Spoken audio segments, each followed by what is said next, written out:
Corona મહામારીના સમયમાં દૈનિક રોજગારી પર નિર્ભર લોકોની આર્થિક સ્થિતિ કફોડી બની છે ત્યારે લોકોને મદદરૂપ થવાના આશયથી અમદાવાદ શહેરના રાણીપ વિસ્તારના પાઠક પરિવાર દ્વારા ટિફિન સેવા ચલાવાઈ રહી છે।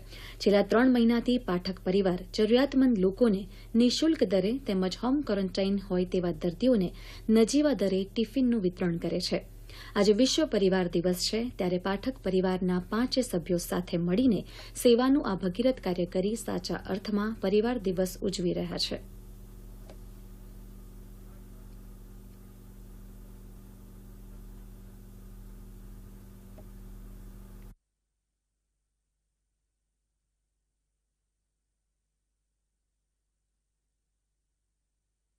ત્યારે પોણા 2 વર્ષથી 2 વર્ષથી હમણાં કોરોના ચાલી રહ્યો છે। તો હવે કોરોનામાં અત્યારે અમે લંચ ચાલુ કર્યા છે એટલે લોકોને સેવા પણ આપણે આપીએ છીએ અમે લોકો અને પ્લસ અમારું ઘર પણ ચાલે એટલે અમને કોઈ વાંધો ના આવે લોકોને અને અમે ટાઈમસર અમારે બધું પહોંચાડીએ છીએ। કોરોના મહામારીના હિસાબે લોકોને ટિફિન પણ પહોંચી શકતું નહોતું। એ બધું અમે જોઈને અમે નિર્ણય લીધો કે આપણે ઘરે બનાવી અને જે પૌષ્ટિક આહાર એ લોકોને મળે અને તંદુરસ્ત રહે અને આપણી રોજીરોટી આપણને મળે અને આપણું પણ કામ થાય, કોરોનાવાળાનું પણ કામ થાય। કોરોના થયેલો છે એમને ટાઈમસર જમવાનું મળે અને એ લોકોને હેરાનગતિ ના થાય, બસ એ જ અમારો મુખ્ય ઉદ્દેશ હતો। અને પ્લસ અમારા ઘરમાં બી આ લોકડાઉનના હિસાબે બહુ તકલીફ પડી હતી એટલે અમે ટિફિન ચાલુ કરી। અમે 2 ટિફિનથી ચાલુ કર્યું હતું। અત્યારે અમારે 20 થી 25 ટિફિન સવારના અને સાંજના હોય છે। કોરોનાની મહામારી બધાને નડી છે અને ભગવાનને એ જ પ્રાર્થના છે કે બસ આ બધું બંધ થઈ જાય અને લોકો જેમ પહેલા